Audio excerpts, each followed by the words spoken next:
Teatro Picadero es Martín Coan, escritor de novelas, cuentos, ensayos, profesor universitario y un hombre que me parece está más que comprometido y preocupado por el presente, pero también por el futuro de nuestro país. ¿Cómo te va, Martín? ¿Cómo estás, Bienvenido. Luisa? Un gusto estar acá con vos. Bueno, qué movida, creo que fue un momento luminoso el del sábado, ¿no? Sí, me tocó participar. Felizmente me convocaron y pude sumarme. Y me parece que fue una de esas instancias. Hay otras, de sostener algo en lo que uno cree, de defender algo en lo que uno cree, que en este caso, ¿qué sería? Algo bastante elemental en un punto, la literatura, la libertad de expresión. Libertad, ¿no? Esa palabra tan invocada para referirse a la desregulación del mercado, pero por momentos uno siente que casi exclusivamente para eso. Y vos hablabas de la ignorancia, y yo también pensaba y pienso, no ya la ignorancia dada, bueno, hay una cantidad de cosas que no Sí, sabemos, sí. muchísimas, y además cuanto más leemos, más estudiamos, más noción tenemos de lo que no sabemos. Suelo decir, uno cuanto más lee, menos lee, en el sentido, cuanto más lees, más noción tenés de lo que falta. Sí. Pero no es lo mismo todo eso que no sabemos y que está dado y que funciona como un estímulo para la curiosidad, que funciona como un estímulo para el deseo de saber. Deseamos saber, yo soy docente, trabajo con lo que no se sabe o con lo que los estudiantes todavía no saben, y ese es el motor de la enseñanza y del aprendizaje. Cuando lo que no se sabe es algo dado y uno lo convierte en un motor de conocimiento. ¿Qué pasa cuando está la intención de producir ignorancia? No la ignorancia dada, lo que no se sabe y qué hacemos con eso. La voluntad, la premeditación de impulsar la ignorancia, de impulsar el no saber. Porque me temo que todo esto que se generó tiene en su punto de partida una serie de consideraciones drásticas, autoritarias, con vocación de prohibir, por parte de personas que no leyeron la novela. Es tremendo. Cifeli, el secretario de Cultura, dijo, yo no la leí, pero es un degenerado Kicillof y el ministro de la provincia de Buenos Aires de Educación, Sileoni, Ahí sin tenemos haber el punto, leído. o un punto, no hay un solo punto. Pero es un punto de partida tan elemental, tan básico, porque una vez que alguien formula, yo no la leí, pero, le pone un pero al no leer, está validando el no leer. Cualquiera puede no leer lo que no le Claro. interesa, cantidad de cosas que uno no lee. Ahora, si uno va a pronunciarse, pero digo, no tiene que ver solo con una novela como Cometierra, como la novela de Gabriela Cabezón Cámara, todas las que se vieron Sí. involucradas en estas arremetidas de intención de censura. Eh, una entrevista, y ya no solo leer, porque puede ser un video, una entrevista, un artículo, suele ser comentado sin haberlo leído o sin haberlo escuchado si se trata de un reportaje. Entonces, ese pero de no la ley, pero, ¿cómo hay que interpretarlo? Que es, voy a hablar de lo que no sé y no me importa. Y Por me voy a ende, pronunciar, además, con responsabilidad institucional. además, lo cual agrava todo, porque esto pasó también por la vicepresidenta de la Nación, por mencionar una responsabilidad institucional, sin leer. Entonces hay algo muy en el punto de partida del asunto, que es la validación de hablar sin saber, y por lo tanto de poder decir cualquier cosa. Y, perdón, y además darlo como válido, como cierto, que eso es, digamos, doblemente Sí, agrava todo. es que Todo se va. sí, una especie de alud, de barbarie, que uno no sabe ya por dónde atajarse primero, pero como soy profesor de literatura, empiezo atajándome de la no lectura o de la antilectura. Acá no se trató o no se trata solamente de una embestida para interferir, para obstruir la lectura de ciertos textos, sino que está en el impulso, está en el inicio no leer. Entonces, Ahora, vos, Martín, le atribuís claramente una intencionalidad de transformar a la sociedad argentina en un pueblo inculto, bárbaro, no leído. ¿Qué pasa cuando uno no? No, digo, ¿qué pasa? Nos angustiamos. ¿qué pasa? ¿Qué pasa si Sí, uno no lee? ¿Qué pasa si uno no escribe? Digo, eh, nos retrotrae a épocas Sí. pre-alfabetizadoras. Sí. Mirá, varias cosas. Por un lado, el afán, básicamente, el afán en última o en primera instancia es jorobar a Kicillof, punto. Y no vieron que había libros de por medio, no es que no vieron. Le pasan por arriba a los libros, a la lectura, a la comprensión de textos, a la educación, a la enseñanza, al saber, le pasan por arriba a todo. Están queriendo hacer daño y no se trata, en un punto se trata de eso y no de otra cosa, y sin las herramientas necesarias para dar una disputa ideológica o la famosa batalla cultural que pretenden estar dando, y yo digo, no sé muy bien cómo sería cultural esa batalla si está dada por personas que no leen aquello sobre lo cual están batallando. Lo percibo más como una batalla anticultural llegado el caso. Una batalla cultural se da entre lectura y lectura, entre interpretación e interpretación, entre la lectura y el no leer, entre el saber y el ignorar.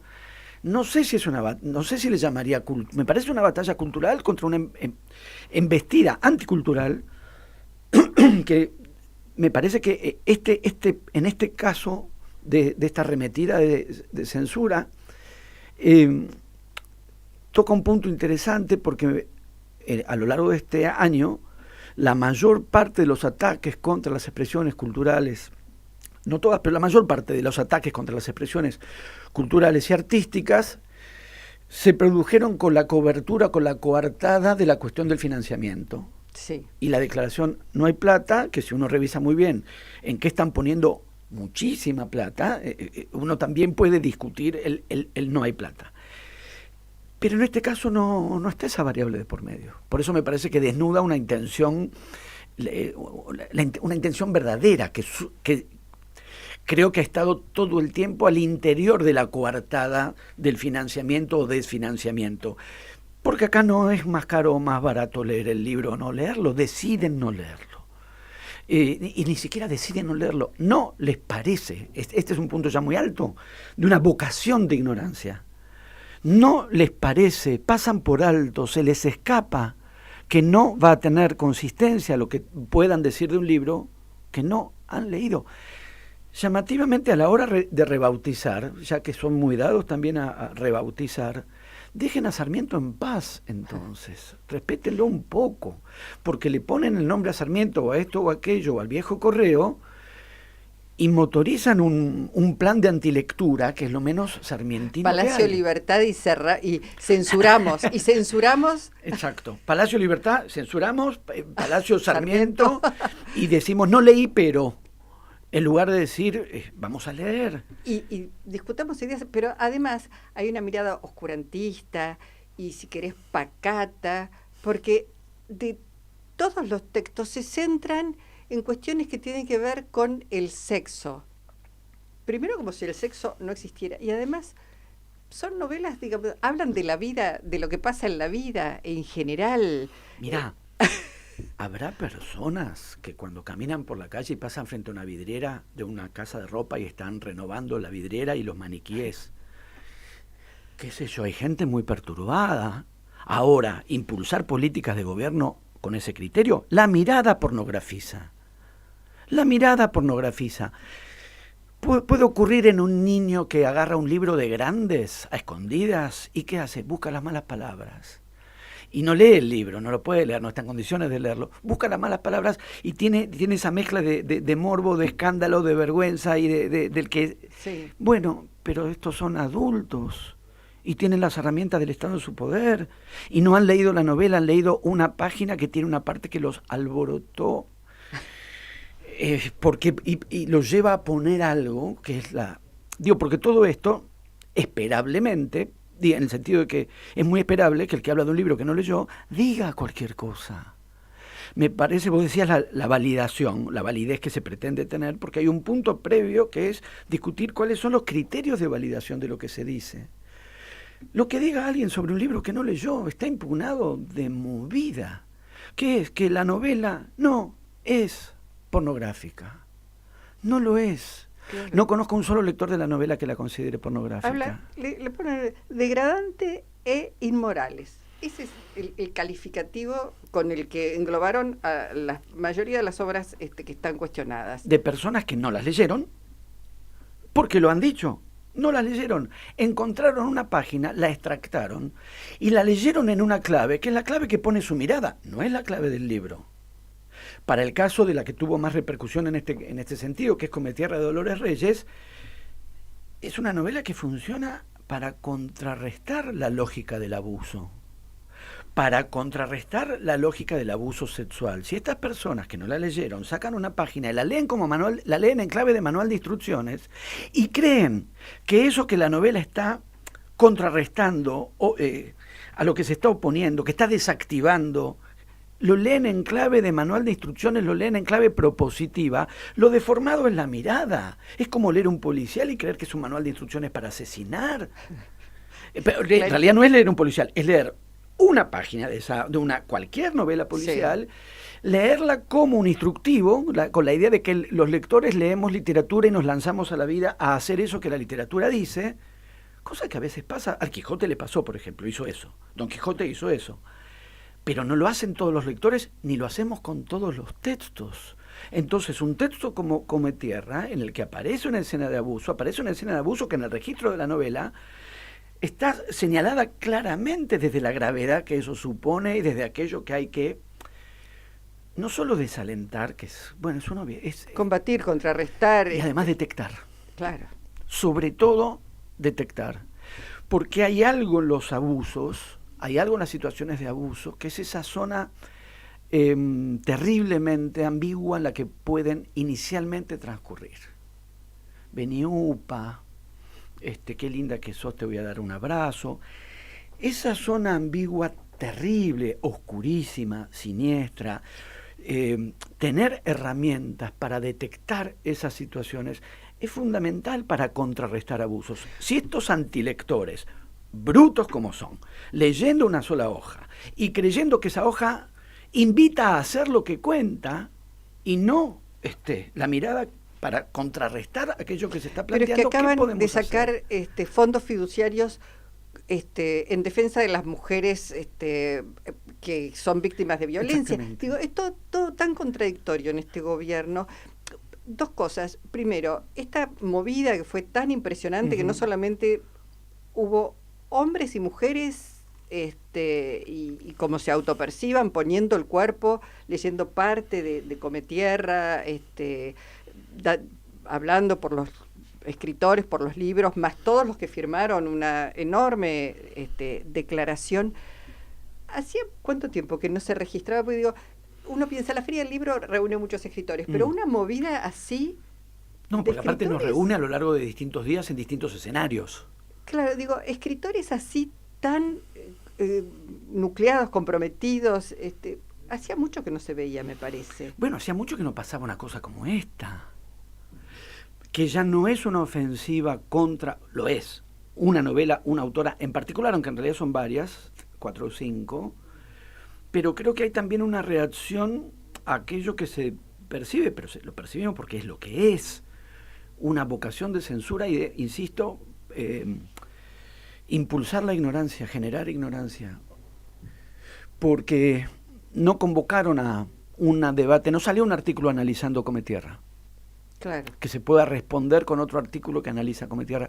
Yo encontré un solo texto en las redes, porque las redes obviamente están de por medio de todo esto, en el modo en que esto se generó y se activó, y en una cierta validación de hablar sin saber que las redes han hecho proliferar, o de comentar sin haber leído. Me pasó el otro día con un artículo, recibí varios comentarios, no había ninguno que lo hubiera leído, claramente no había ninguno que lo hubiera leído. Un artículo, no digamos ya una novela, un artículo que debe llevar 4 minutos leer.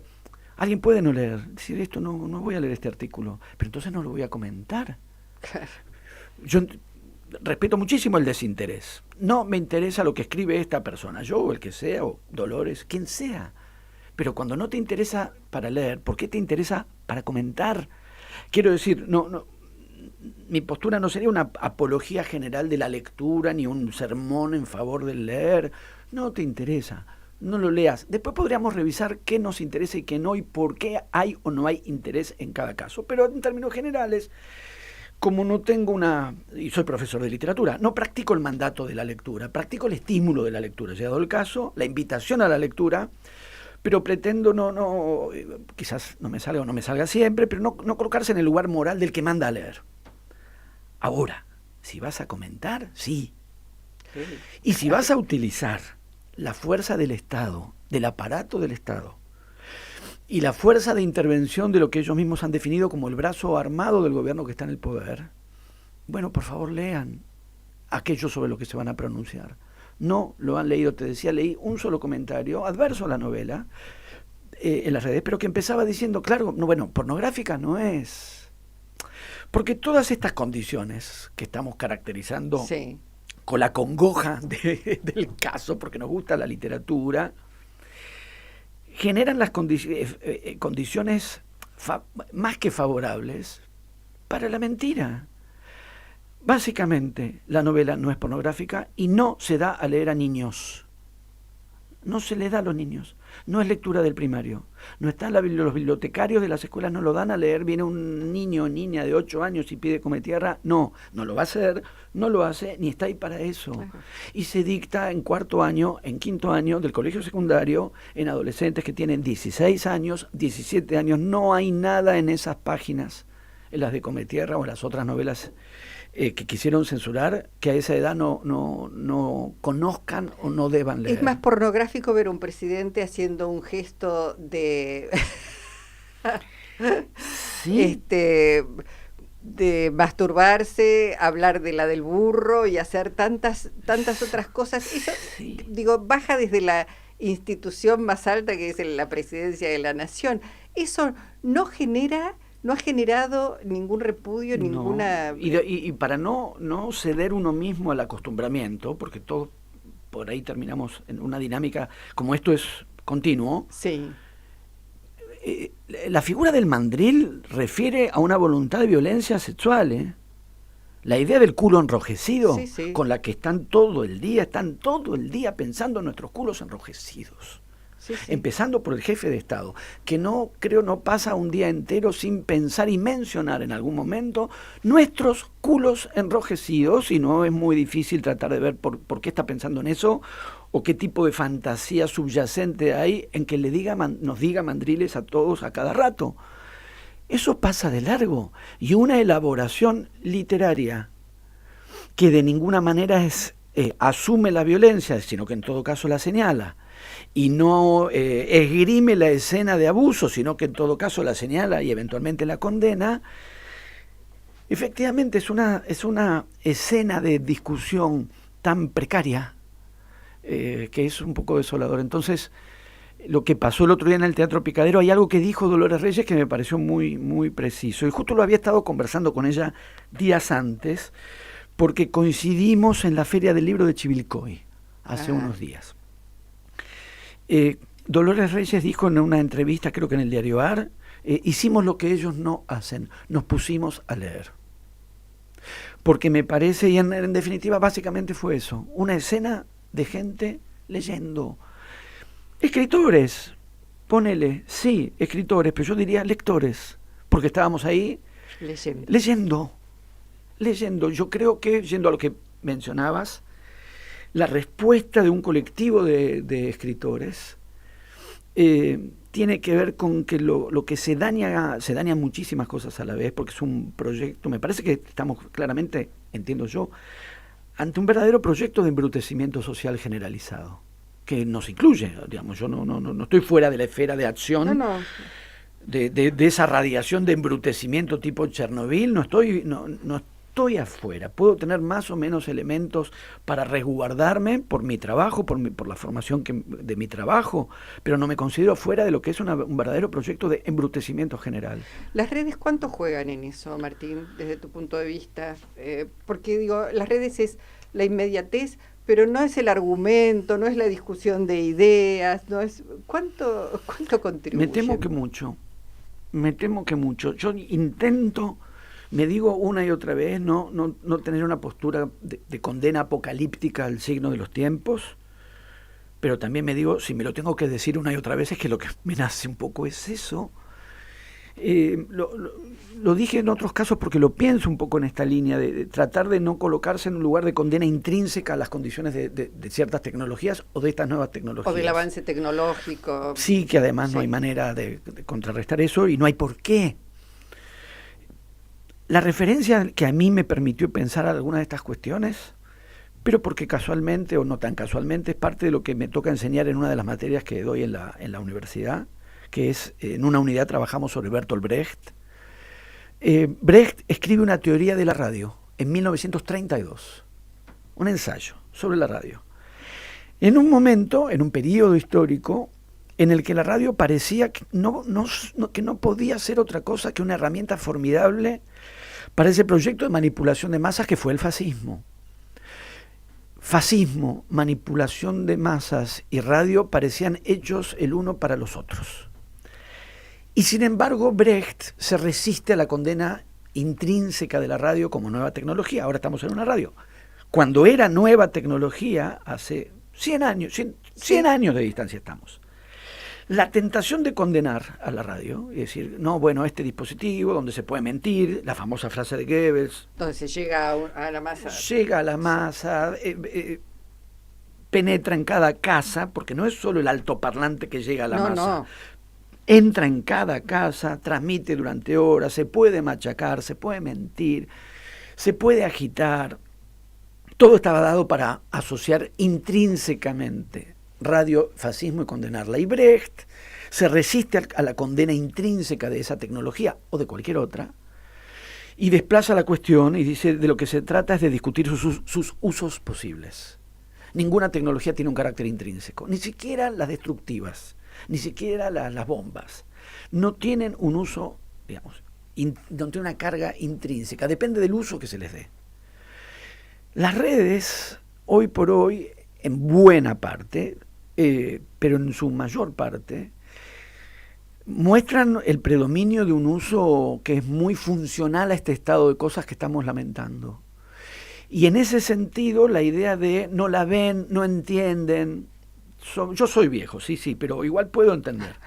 ¿Qué nos queda para otros? Si No, yo cada vez más soy el más viejo de los lugares donde estoy. No es que no podamos entender, es que no nos gusta, no nos convence, no estamos de acuerdo. No hay por qué tener una relación de resignación o de docilidad con el presente y decir, ahora las cosas son así. Si no te pareces que te quedaste en el tiempo, te quedaste en los 70, te quedaste en el 45, o no la ves. No, la veo. Yo creo que la veo. Y me parece espantoso lo que veo. Entonces vivo mi presente. Esta es mi época también. Todos tenemos tendencia a decir en mi época, porque le llamamos mi época a la juventud. No. Yo que ya no soy joven, esta es mi época también. A lo que respondo, a lo que cuestiono, no es porque soy de otra época, es porque hay cosas en esta época que no me parecen bien, entonces las discuto. En este caso, el punto es discutir el uso posible. Nada impide, y a veces ocurre que incluso en redes como la que compró Elon Musk, ahora llamada X, antes llamada Twitter, se pueda hablar, se pueda intercambiar, se pueda incluso, porque el formato es reducido, es cierto, pero los aforismos también son un género de lo reducido, y hay ideas descomunales, los aforismos de Nietzsche, los aforismos de Benjamin, los de Antonio Porquia. Te concedo Naroski, te digo, para el estado de cosas hoy, Naroski. Hay quien arroja un vidrio roto a la playa, pero hay quien se agacha a recogerlo. Yo digo, está bien, esto está bien.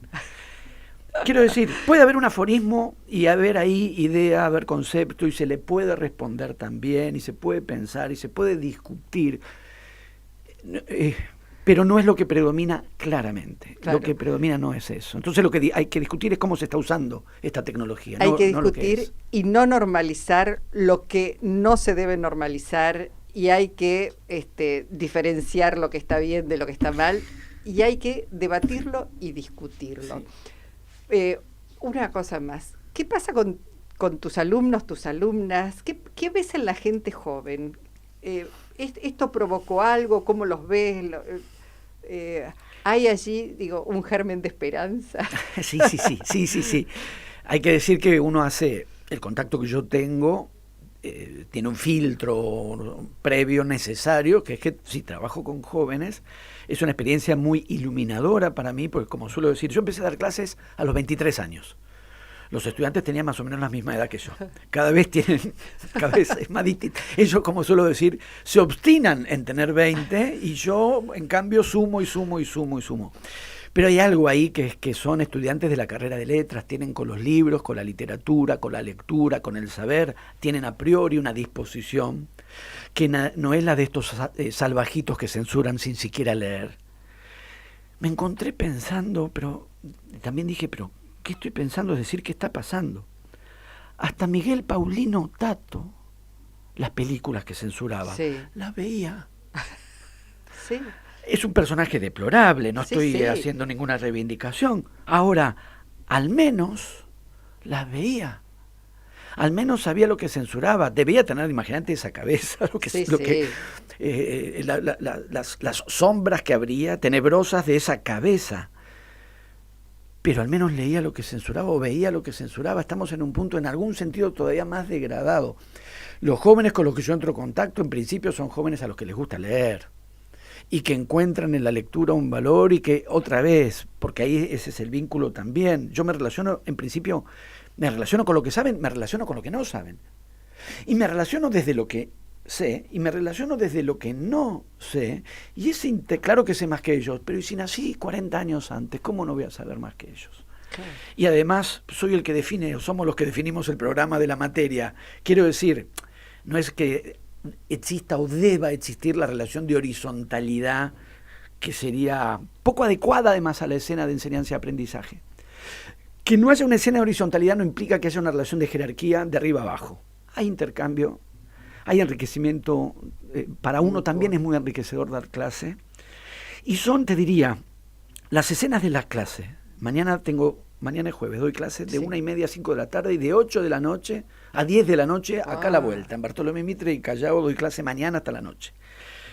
Pero vengo también teniendo fabulosas experiencias como lo fue la del Teatro Picadero el otro sábado, pero de otra índole. Reciente mencioné la Feria del Libro de Chivilcoy, antes estuve en la Feria del Libro de Morón, antes estuve en la Feria del Libro de Trelew, antes estuve en la Feria del Libro de General Roca, de Comodoro Rivadavia.